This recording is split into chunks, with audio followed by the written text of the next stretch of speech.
years. They didn't have kindergarten when I started, but I started in first grade. The old school on 61st Street. The class of 1973 was the last class to graduate out of the old building, the campus on 61st Street.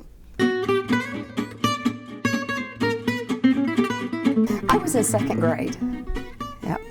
I tried out and became the Baton Twirling Mascot, and I marched with a high school band, and that was the year that we won state championships. So I even remember marching on ice on that fateful night when we won the state football championship in 1963.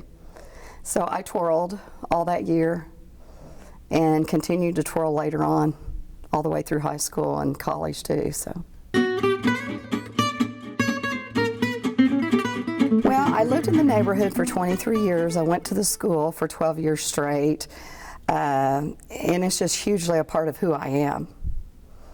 You know, at the time it was a small community and everyone knew everybody. So it's been great to come back and see all those people, a great deal of them here at this event today. I've taught for 34 years, and I taught 19 of those years at Union, 11 of them at the intermediate high school, and then most of the rest of the time I've been in Broken Arrow. And I live just right down the street, live here in Union. So it's a huge part of me. I've taught special ed. I still currently am teaching special ed, and that's what I've done. And I remember back when I was a child, you know, that we didn't really have special ed. I think our first specialists were reading specialists, and so it just kind of evolved from there. But I had very caring teachers, and I knew every teacher, had every name memorized. I could probably recite them all today, so they made a huge impression on me. Huge farms, yes. Yeah, we had I believe it was 2.5 acres, or I can't remember, a small acreage. And our neighbors I believe our neighbors had 2.5 acres and a pond and cows. And we actually my brother had pigs at one time in his ag class, and we had chickens, but we didn't really have a farm. But yes, right there at 64th and Mingo, where the Miller Swim School stands today, is where our house was. I have a brother 10 years older who graduated in 65, a sister graduated in 66, and then a brother that graduated in 72. And actually 2 of them are here today. One of them's not, but they went all the way through Union schools as well. And I remember a party or 2 at our house way back when, and all of their friends coming, and the dancing, and just having a good time. But they were around a lot.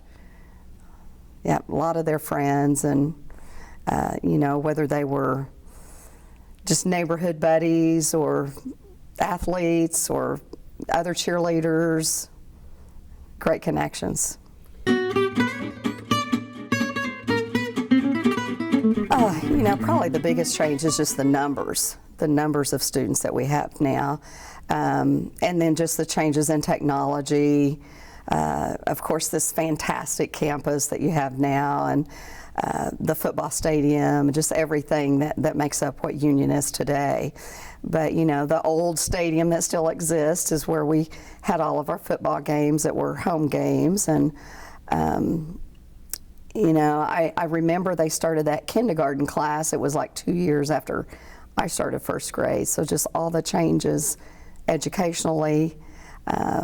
Probably a huge one also is that a lot of the kids used to get paddled. We have lots of paddles that people saved down through the years. And so the discipline, that's all changed drastically.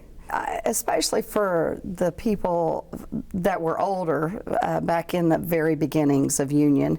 You know, it was a district that was just formed out of next to nothing, and other schools that came together, and then Union eventually formed out of that.